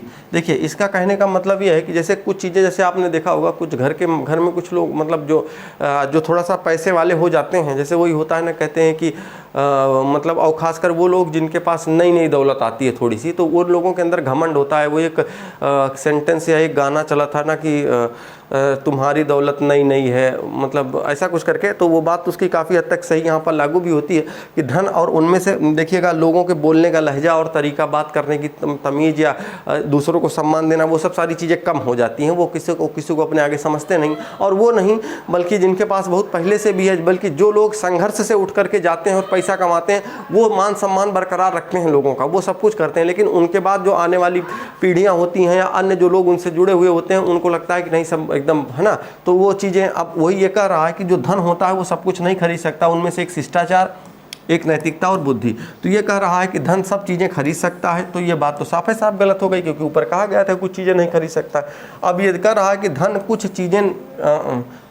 चीज़ क्या बोल रहा है, ये धन सब चीज़ें खरीद सकता है, सब चीज़ें खरीद सकता है, तो इसका मतलब ये हो गया कि सब तो नहीं खरीद सकता, गलत हो गया। धन कुछ चीज़ें खरीद सकता है, तो हाँ ये बात सही हो जाएगी, हाँ धन कुछ चीज़ें तो खरीद सकता है, कुछ नहीं खरीद सकता तो कुछ तो खरीद ही सकता है, ठीक है, सामान को खरीद सकता है ना, ठीक। चलिए अब देख लीजिएगा, अगला सवाल देखते हैं हम लोग। अगला क्या है बरसात के मौसम में कई रेल दुर्घटनाएं पहाड़ी इलाकों में होती हैं जो भू राजस्व के कारण होती हैं, भूस्खलन के कारण। भूस्खलन का मतलब ये होता है कि जब आपने देखा होगा पहाड़ों वहाड़ों में देखा होगा आपने कि वहाँ पर मिट्टियाँ जो होती हैं, वो मिट्टियाँ खिसक करके नीचे चली आती हैं, मतलब पहाड़ के पहाड़ ढह जाते हैं, तो उनमें से भूस्खलन जिसको कहते हैं ना। अब देखो बरसात के मौसम में रेलगाड़ियों को नहीं चलाना चाहिए। देखो ये तो आप आराम से कर लोगे कि यार ये बात ऐसी कैसी कि वो रेलगाड़ी नहीं चलेगी, तो हम कहने का मतलब है कि समस्याएं आती हैं, तो समस्या आने का ये मतलब नहीं होता है कि जैसे कि पता चले कि अगर किसी के एक उंगली अगर मान लीजिए कट जाए तो ये कह दिया जाए पूरा हाथ हुए काट दिया जाए, मतलब पूरा हाथ है उड़ा दो, उंगली का इलाज करना चाहिए ना। तो यानी कि अगर भूस्खलन हो रहा है तो भूस्खलन का इलाज करेंगे, ना कि हम कह देंगे पूरी ट्रेनें बंद कर दो, है कि नहीं। अब देखो वही कहानी है कि हाँ बरसात के मौसम में रेलगाड़ियों को नहीं चलाने से हिसाब से गलत हो जाएगा। देखिए क्योंकि अगर रेलगाड़ियों को चलना बंद कर दिया जाएगा तो जहाँ पर भूस्खलन हो रहा है चलिए वहाँ ना जाए ट्रेन, वहाँ के लिए हम समस्या का समाधान करें। ऐसा तो है नहीं कि हम मान लीजिए बंद कर देंगे और पता चले कि बंद जब कर दिए तो ये हुआ क्या, अब तो पूरी की पूरी मतलब जो आधे अधूरे रास्ते तक लोग पहुँच रहे थे वो भी बंद हो जाएगा। ठीक, आगे देखो भूस्खलन से बचने के लिए सरकार को अधिक सावधानी बरतनी चाहिए। तो देखो आप इसको देख करके, जैसे कुछ सवाल तो आपके पेपर में ऐसे आते ही हैं कि जो आप देख करके आंसर बता ले जाएंगे, ठीक है, तो आप आसान रहा, आप इसको सही कर सकते हैं, है ना। आगे देखेंगे, प्रधानमंत्री ने सशक्त रूप से कहा कि उनकी सरकार गरीब किसानों और भूस्वामियों के उत्थान के लिए हर संभव प्रयास करेगी। अब इनका मतलब यह है कि गरीब किसानों और भूस्वामियों को छोड़कर अन्य सभी को विकास के फल का लाभ मिलता है।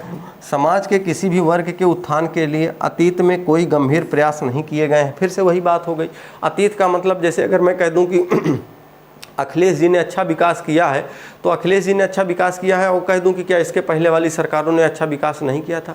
मुलायम जी ने अच्छा विकास किया है, योगी जी ने अच्छा विकास किया है, तो ये कह दूं कि इसके पहले वालों ने, मोदी जी ने विकास किया है तो कह दूं कि इसके पहले वाली सरकारों ने कोई विकास नहीं किया या इसके प्रयास नहीं किए गए, तो बात गलत हो जाएगी ना। हमने आपको बताया तो आपको इस तरीके से निष्कर्ष निकालना सीखें। आगे, गरीब किसानों और भूस्वामियों को छोड़कर अन्य सभी को विकास का फल का लाभ मिला है। दरअसल दोस्त आपको ये देख करके ये लग रहा होगा कि ये बात गलत है, ये बात क्या है, गलत है, लेकिन है ये सही। ये क्या है, ये है सही। और इस पर जब हमने अपना रिसर्च सोचा, हमने कई तरीकों से इसको सोचने की कोशिश करी कि आखिरकार ये सही किस तरीके से हो सकता है। क्योंकि देखिएगा हम ऐसे बता देना कि भैया ये वाला सही है, ये वाला गलत है, अगले सवाल की तरफ बढ़ते हैं, ये वाला फिर गलत, ये सही है, सही, ऐसे कर देना ठीक नहीं है। आपको सोचने समझने की क्षमता, क्योंकि हम जब थे जिन चीज़ों में, क्योंकि आपको ये लग रहा होगा जब आप अगर वीडियो देख रहे होंगे तो आपको ये लग रहा होगा कि हाँ यार हम लोग मतलब छोटी छोटी चीज़ों को ही सोच करके, जैसे होता है ना कि जब एक पंछी होता है वो जब पूरा घोंसला बनाता है तो तिनका इकट्ठा करता है, तो हम लोग भी उस तरीके की जैसे सोच तभी डेवलप कर पाएंगे, छोटी छोटी चीज़ों को समझ पाएंगे, है ना। तो इसमें जब हमने ये चीज़ देखा कि आखिरकार ये सही किस तरीके से है, तो इनका कहना ये था कि प्रधानमंत्री ने सशक्त रूप से उनकी सरकार को गरीब किसानों और भूस्वामियों के उत्थानों के लिए, गरीब किसान और भूस्वामी, इनका कहने का मतलब ये था गरीब किसान और भूस्वामियों को छोड़ करके, इनको अगर हटा दिया जाए तो अन्य सभी को विकास के फल का लाभ मिला है। इसका मतलब लाभ मिलने का मतलब बाकी जो लोग अगर आज ठीक ठाक जगह हैं या ठीक ठाक उनका है,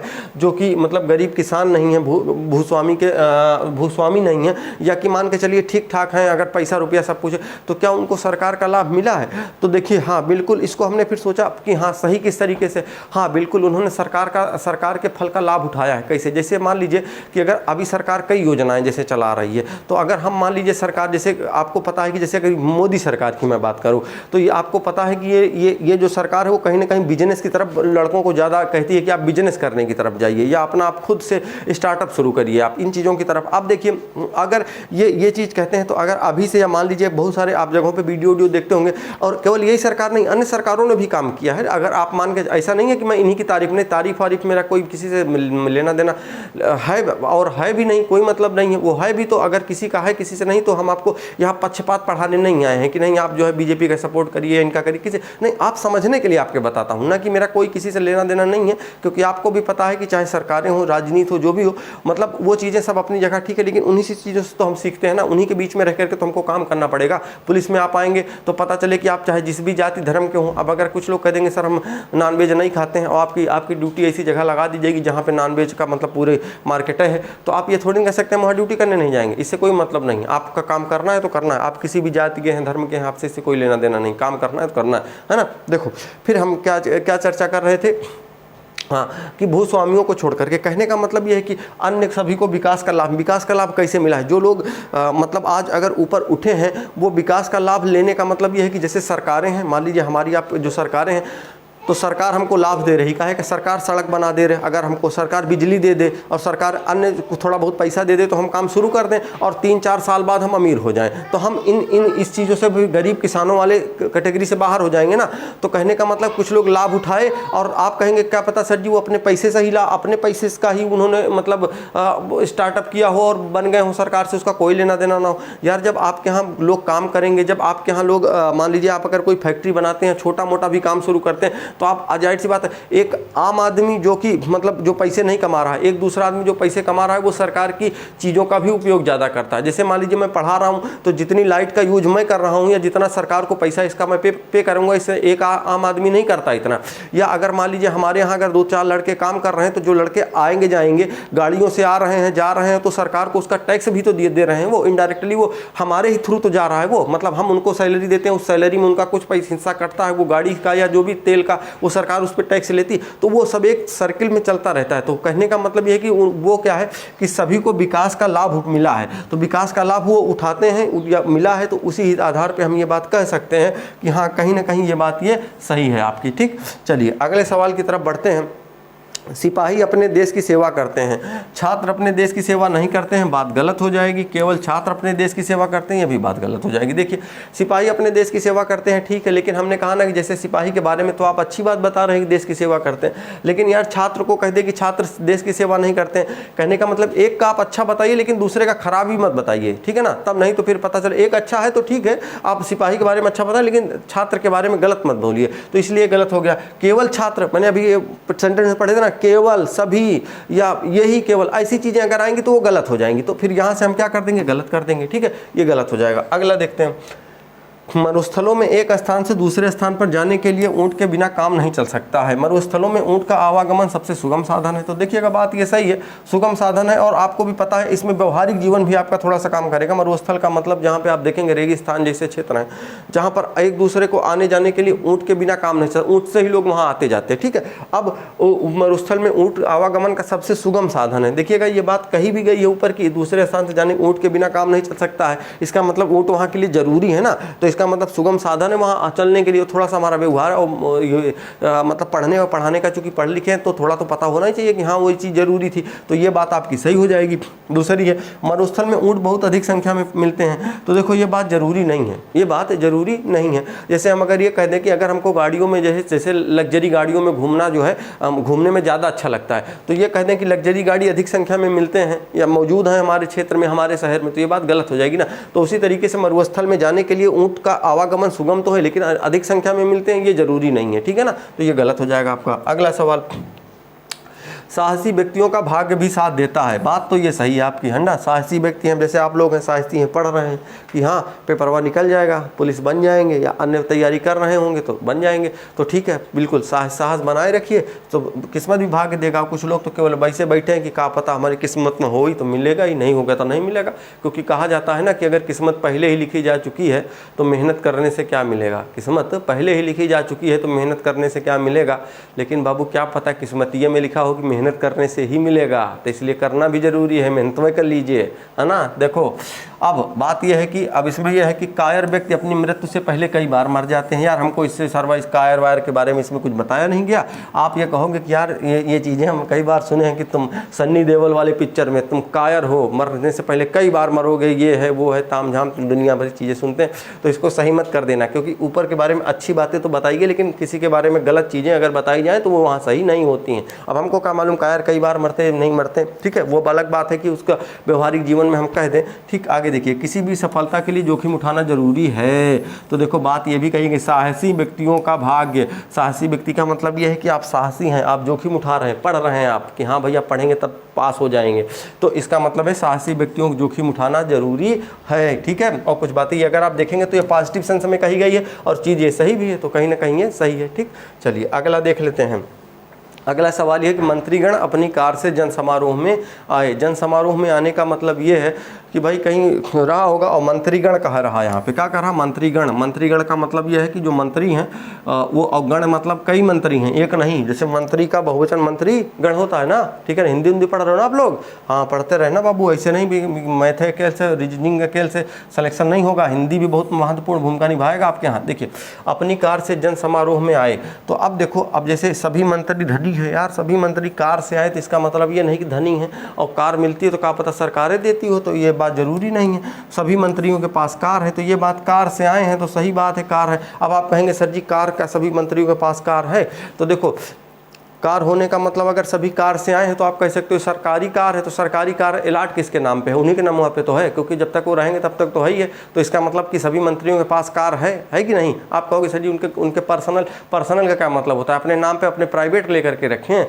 तो भैया जो जैसे आप जैसे मान लीजिए कि अगर हम ड्यूटी करने जाते हैं तो हमको राइफल मिलती है, तो राइफल अगर दी जाती है तो राइफल किसके नाम पर अलाट की जाती है, हमारे नाम पर। तो अगर हाँ ये बात कह सकते हैं, हम उसको घर ले जा करके भौकाल नहीं बना सकते हैं कि भैया देखो हमें, तो अच्छा वो सरकारी चीज़ है, तो उसका ये हम कह सकते हैं कि हाँ हमारे पास राइफल है, और वो तब तक है जब तक हम उस पद पर हैं। तो उस पद पर हैं तभी तक तो मंत्री हैं, और जब बाद में जब मंत्री ये नहीं रहेंगे, क्योंकि मंत्री नहीं रहेंगे तो फिर कार काहे की, ठीक है ना। तो जब तक मंत्री रहेंगे तब तक ये नियम है कि उनको कार मिलता है, तो मिलती है, तो इसका मतलब मंत्री जी के पास कार है, ठीक। अब देखो इसमें आप क्या करेंगे, ये सही है गलत। अब इसको गलत आप कहाँ से करेंगे, देखो मंत्री जी कार से जन समारोह में आए, कार से नहीं, मैं कहता हूँ हवाई जहाज़ से आए। किससे आए, अगर पेपर में आ जाए हवाई जहाज़ से, मंत्रीगण हवाई जहाज़ से जन समारोह में आए, कैसे आए, हवाई जहाज़ से जन समारोह में आए। अब आपसे मैं पूछूं सभी मंत्री धनी हैं तो आप गलत कर दोगे, या कुछ लोग कहेंगे जब सब मंत्री के पास हवाई जहाज़ है तो सही है, हो गया, तो ये जरूरी नहीं है, ठीक है, ये तो गलत। लेकिन अगर ये मंत्रियों के पास कार के जगह अगर हवाई जहाज़ हो जाएगा,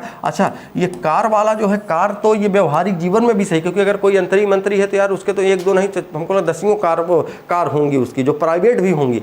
लेकिन अगर मैं कहूँ हवाई जहाज़ की बात करूँगा तो थोड़ा सा वहाँ तक हम आप नहीं सोच पाएंगे, कि अगर सवाल ये कि यहाँ पे हवाई जहाज की जगह कहते सभी मंत्रीगण अपनी हवाई जहाज से आए, तो मंत्रियों के पास हवाई जहाज है, अगर आपसे पूछ लिया जाएगा, आप कहोगे हमें यहाँ तो एक जने हैं, वही तो कबो कबो साइकिलों से चलत थी, पैदलों चलत थी, तो सभी मंत्री के पास हवाई जहाज कहाँ है, तो आप इसको गलत कर दोगे। लेकिन आपको ये कथन में दिया गया है कि हवाई जहाज मतलब से समारोह में आए, तो इसका मतलब हवाई जहाज उनके पास है, ये बात आपको सत्य मानना पड़ेगा, क्योंकि अगर इन चीज़ों को बदला भी जाए तब भी आप इसको सही करेंगे, ये बात आप ध्यान रखिएगा। अगला देखिए, एक कारपोरेट महाप्रबंधक ने 4 प्रबंधकों से कहा कि वे या तो अगले दिन अपना इस्तीफा दें या सेवा से समाप्ति के आदेशों का सम्मान करें। उस शाम तक उनमें से 3 ने अपना इस्तीफा सौंप दिया, मतलब 4 प्रबंधक थे, और उनमें से एक कारपोरेट महाप्रबंधक था, मान लीजिए हेड था, और उन्होंने 4 प्रबंधकों से ये बात कही कि वो अगले दिन यानी अगले दिन तक जो है अपना इस्तीफा दे दे, और या तो सेवा से समाप्ति के आदेश का सामना करें। सेवा से समाप्ति का आदेश का मतलब ये है कि जैसे आपसे मान लीजिए कोई कह दे कि आप ऐसा करिए, कल रिजाइन दे दीजिए, या तो हम ऑलरेडी आपको सेवा समाप्ति का मतलब आप रिजाइन दे देंगे, तो ये होगा बाहर कहने के लिए हाँ आपने रिजाइन दे दिया है, और नहीं तो अगर हम आपको यहाँ से मतलब सीधे आपको सेवा समाप्ति आपकी कर देंगे, तो आपका ये होगा कि नहीं आप अपनी कंपनी से आप निकाल दिए गए हैं, है ना। तो ये होगा, तो उसने कहा कि या तो आप रिजाइन दे दीजिए कल तक आप लोग, और या तो हम आप अपना सेवा समाप्ति का जो है आप जब मैं आपको दूंगा आदेश तो उसका आप सामना करिए। तो अब उसमें कहा गया कि उस शाम तक उनमें से 3 ने अपना इस्तीफा दे दिया, तो बचा कितना, एक ही बचा है। अब देखो आगे क्या करा, अगले दिन शेष प्रबंधक, शेष का मतलब कौन सा, एक ही आदमी, तो शेष प्रबंधक भी इस्तीफा दे देंगे। तो अगर हम कहेंगे शेष प्रबंधक भी इस्तीफा दे देंगे, यार ये जरूरी नहीं है, हो सकता है वो कह दे कि नहीं हम इस्तीफा नहीं देंगे, तुम ही दे दो अपना, हम देख लेंगे।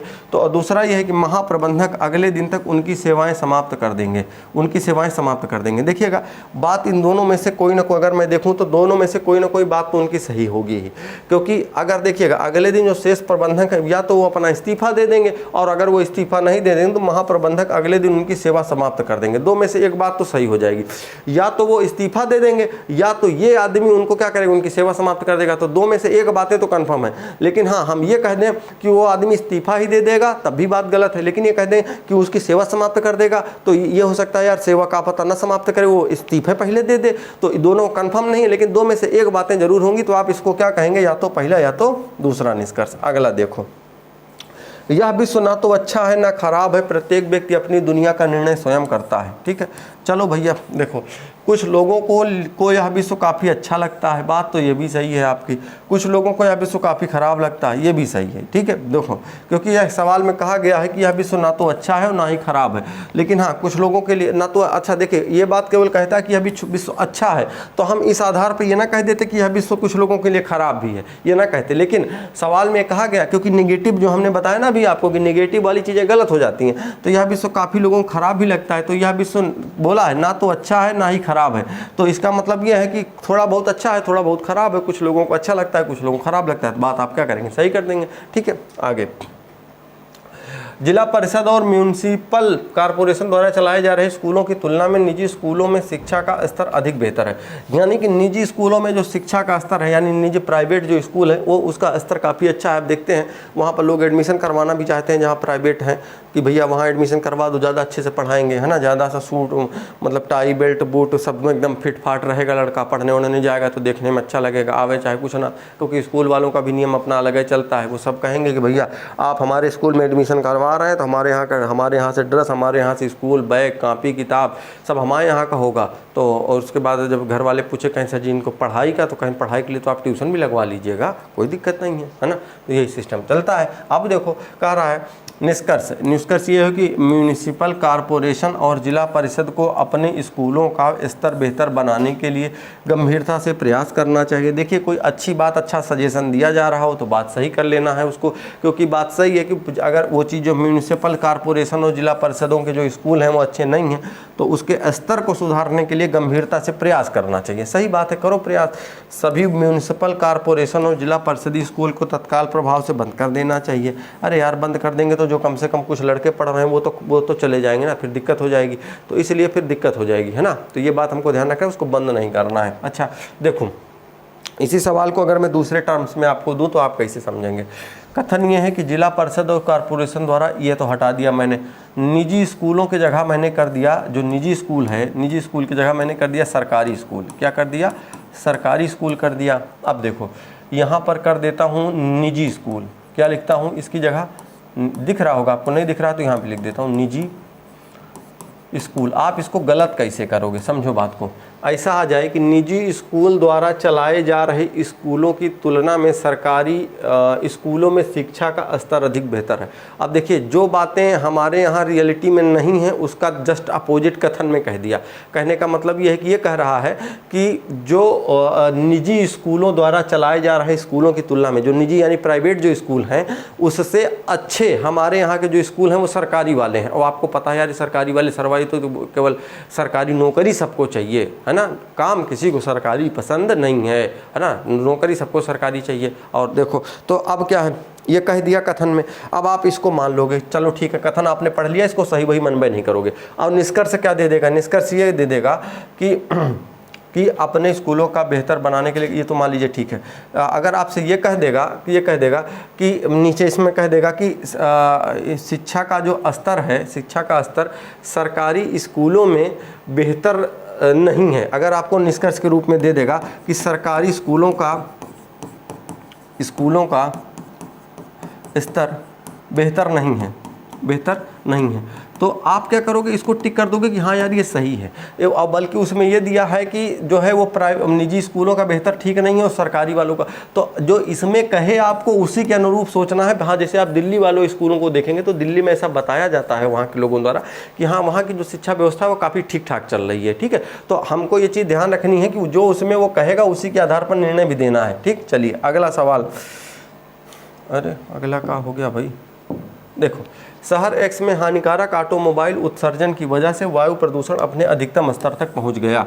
सरकार को शहर में नए वाहनों के पंजीकरण पर रोक लगा देनी चाहिए। नए वाहनों का पंजीकरण का मतलब ये, जब भी आप नई गाड़ी खरीदने जाएंगे तो उसमें आपको रजिस्ट्रेशन करवाना पड़ता है। तो ये कह रहा है कि उसको मतलब पंजीकरण पर रोक लगा देनी चाहिए। तो यार पंजीकरण में अगर रोक लग जाएगी तो आप ही मुझे बताओ, पंजीकरण में अगर ये पूर्णतः रोक लगा देंगे तो नई गाड़ी कोई नहीं खरीद पाएगा। अब कुछ लोगों के तो सपने हैं कि यार हम अबकी साल मतलब होली पे जो है नई गाड़ी लेंगे, तो फिर तो दिक्कत आने वाली है ना। तो इसका मतलब ये वाली तो आपका निष्कर्ष गलत हो जाएगा। दूसरा ये है कि शहर के एक्स के अंदर 15 वर्ष से अधिक पुराने वाहन चलाने पर रोक लगा देना चाहिए। अब आपको यहाँ पर थोड़ा सा जीएस, थोड़ी सी भी अन्य चीज़ें आनी चाहिए। तो आप जैसे कहने का मतलब ये है कि जैसे अन्य चीज़ें कैसे, अगर आपको ये बात पता होगी तो कुछ शहरों में ये नियम है, और कुछ जो भारत का मतलब अपने भारत का जो नियम है वाहन अधिनियम, उसमें ये नियम भी है कि 15 वर्ष से अगर कोई भी पुराना हो जाता है साधन, 15 साल से अगर कोई भी गाड़ी पुरानी हो जाती है तो उसके चलने पर रोक लगा दी जाती है। जब वो अच्छा आप कहेंगे सर जी हमें यहाँ तो एक गाड़ी है, हम घर में हुई का तो चलाई थे, मान के चलो आप हुई 20 साल के में बाबा लाए रहे, तो बाबा ला रहे तो घर में चलाओ, आप घर में चलाने किसी कोई दिक्कत नहीं। लेकिन जहाँ पर वायु प्रदूषण, क्योंकि उसमें जानते हैं प्रदूषण उससे ज़्यादा होने की संभावना रहती, पता चले धुएं फेंक रहा पीछे, हाँ पता चल नहीं रहा डीजल से चल रहा कि कोयला से चल रहा है ना। तो ये चीज़ें भी ध्यान रखनी है। तो उनको ये नियम है। अब आपको अगर ये नियम नहीं पता है तब आपके लिए दिक्कत हो सकती है, क्योंकि इसमें बात तो नहीं कही गई लेकिन ये है सही है। अब ये नियम के आधार पर सही हो गया तो थोड़ी बहुत हम लोगों को व्यवहारिक जानकारी भी होनी चाहिए। ठीक, चलिए अभी 2 सवाल आपके और हैं, देख लेंगे आप। तांबे के बर्तन में रखे जाने पर दूध जहर बन जाता है। हाँ, दूध जहर बन जाता है, ये तो कोई कहावत उसमें वो थी कि हाँ चलो ठीक है, जहर सेवन और स्वास्थ्य के लिए अच्छा है। देखो जहर जो है सेवन और स्वास्थ्य के लिए अच्छा है, तो अब चाहे आपको ये लग रहा हो कि यार जहर कौन पिएगा, लेकिन ये बात कह रहा है कि जहर पीना है तो फिर पीना है। देखो लोगों को तांबे के बर्तन में रखे गए दूध का सेवन करना चाहिए, जहर के सेवन से बचना चाहिए। तो ये तो गलत हो गया, क्योंकि जहर जो है स्वास्थ्य के लिए अगर अच्छा है तो उसके सेवन से लोगों को क्यों बचना चाहिए। आगे देख लीजिए, लोगों को तांबे के बर्तन में रखे गए दूध का सेवन करना चाहिए। हाँ, तांबे में जब रखे गए बर्तन दूध जो होता है वो क्या बन जाता है, जहर, और यही जो जहर है स्वास्थ्य के लिए अच्छा है। तो इसका मतलब ये है कि तांबे के बर्तन में रखे गए दूध का सेवन हम लोगों को करना चाहिए। ये बात क्या हो जाएगी, सही हो जाएगी। ठीक, चलिए अब इसके बाद अगर हम देखें तो अगला सवाल अगला देखिए, ये पेय पदार्थ की पसंद पर हाल ही में हुई एक सर्वेक्षण में 65% लोगों ने चाय, 28% लोगों ने काफ़ी, 5% लोगों ने दूध पसंद किया है, जबकि 2% लोगों ने कुछ भी पसंद नहीं किया। ठीक है भैया, चाय काफ़ी से बेहतर पेय पदार्थ है। ठीक है, दूध की तुलना में अधिक लोग काफ़ी पीना पसंद करते हैं। दूध की तुलना में, दूध कितने लोगों ने पिया, इधर दूध पसंद किया, 5% लोगों ने दूध की तुलना में अधिक लोग काफ़ी पीना पसंद करते हैं। काफ़ी कितने लोगों ने पिया, 28। तो हाँ ये बात तो सही है, क्योंकि इसका परसेंट दिया गया है तो पीना पसंद करते हैं, सही। अब अगला देखिए, चाय काफ़ी से बेहतर पेय पदार्थ है। देखिएगा इसमें जो कहीं तुलना किया गया है, अगर आप देखेंगे चाय काफ़ी से बेहतर, तो इसका मतलब ये हो गया कि इसमें अगर मैं देखूं तो चाय 65% और काफ़ी जो है वो काफ़ी 28%। इस आधार पे आप क्या करेंगे, इसको भी सही करेंगे, लेकिन है ये गलत। वो किस लिए गलत है, वो इसलिए क्योंकि अगर आप देखेंगे कि जो चाय और काफ़ी होती है, आप इसमें जैसे ये कहा गया है कि बेहतर है, तो बेहतर का मतलब ये, जैसे ये चीज़ कहा जाए कि लोग पीना पसंद ज़्यादा करते हैं, ये बात तो ठीक है। लेकिन अगर ये जैसे जो लोग दारू पीते हैं तो यार मुझे तो ज़्यादा उसके बारे में पता नहीं है, वो कौन सी 3-4 तरीके की जो भी आती हैं, तो उनमें से कुछ लोगों को ये वाली मतलब इंग्लिश वाली पसंद है, कुछ को हिंदी वाली, कुछ को अंग्रेजी वाली, कुछ को जो भी कहते हो आप लोग, ज़्यादा जानकारी नहीं है आप लोगों को, अगर पता होगा नहीं होगा। तो जैसे अगर मैं आपको बात करूं कि अगर खाने पीने की मैं बात करूं, जैसे idli, dosa, chow mein, pizza, burger जो भी है, या जो भी चीज़ें हैं, तो कुछ लोगों को उनमें से कुछ चीज़ें उस पर वो ज़्यादा अच्छा लगता है उनको, कुछ को कहते हैं हम नहीं खाएंगे इसको, या नहीं हमको मतलब बड़ा अजीब लगता है, तो वो उनको अच्छा नहीं लगता। तो इसमें ये बात कही गई कि बेहतर पेय पदार्थ है, बेहतर पेय पदार्थ। बेहतर का मतलब ये है कि यार किसी के लिए हो सकता है कि जैसे अब इसको आपको क्या एग्जांपल दूं मैं, कि कुछ चीज़ें होती है वो महंगी ज़रूर होती हैं, लेकिन उनको वो पसंद नहीं, बल्कि सस्ती वाली चीज़ें ज़्यादा अच्छी लगती हैं उनको। वो भले ही तो वो ये नहीं कहा जा सकता है कि वो चीज़ बड़ी जो महंगी है वो बेहतर ही होगी, ठीक है ना। तो ये चीज़ जैसे इसमें कहा गया 65% लोगों ने चाय पिया, तो ये ज़रूरी नहीं कि हाँ इतने प्रतिशत लोग पसंद करते हैं, ये अलग बात है, लेकिन इससे ये बेहतर होगी तो ये ज़रूरी नहीं है, ठीक है ना। तो अब ये चीज़ आप ध्यान रखेंगे, ठीक। तो इसलिए इसमें बेहतर पेय पदार्थ कहा गया, इसलिए गलत हो जाएगा, ठीक है। और आशा करते हैं कि अब चीज़ें आपको थोड़ी बहुत समझ आ गई होंगी, थोड़ा बहुत आप प्रैक्टिस कर लीजिएगा। और सवालों में जैसे आप देखिएगा, इस सवालों को लगाने का जो तरीका होगा, आप जैसे आप मान लीजिए पेपर जब आप पढ़ेंगे, मतलब क्वेश्चन जब सॉल्व करेंगे बुक से, तो आप करिएगा क्या कि पहले क्वेश्चन पढ़ने के बाद आप सीधे पहले आंसर देख लीजिएगा, उसके बाद उसके निष्कर्ष पढ़िए, क्योंकि आपको पहले से ये बात पता चल जाएगी कि हाँ यार निष्कर्ष में ये बात पहला वाला सही है, दूसरा वाला गलत है, या दोनों सही हैं, दोनों गलत हैं, दूसरा सही है। तो आप इसलिए इसको जब करेंगे तब आपके लिए ये होगा कि जब आप सवाल को पढ़ना, उसको निष्कर्ष को पढ़ना शुरू करेंगे, तो आपका दिमाग अगर वो आपको पहले से पता है कि ये जो निष्कर्ष हम पढ़ने चल रहे हैं ये सही सही है तो आपका माइंड भी उसी तरफ काम करेगा कि हाँ इसको किसी न किसी एंगल से हमको सही साबित करना है, और गलत होगा तो किसी न किसी एंगल से इसको गलत साबित करना है, ठीक है। और हाँ, अगर देखिए सवाल जैसे पूरे तो नहीं लग पाएंगे आपसे, क्योंकि कुछ सवाल ऐसे हैं जो टीचरों को उलझा देते हैं, तो अभी तो आप नए नए हैं तो इसमें परेशान होने की जरूरत नहीं। अगर आप 3-4 सवाल लगा रहे हैं, 3-4 में से अगर आप 2 सही कर पा रहे हैं तो मान लीजिए बेहतर है, और आप धीरे धीरे प्रैक्टिस करेंगे चीज़ें आ जाएंगी, ठीक है। चलिए ठीक है, मिलते हैं अगली क्लास में आपको फिर, ठीक है। ओके, थैंक यू, पढ़ते रहिए, हाँ, ओके।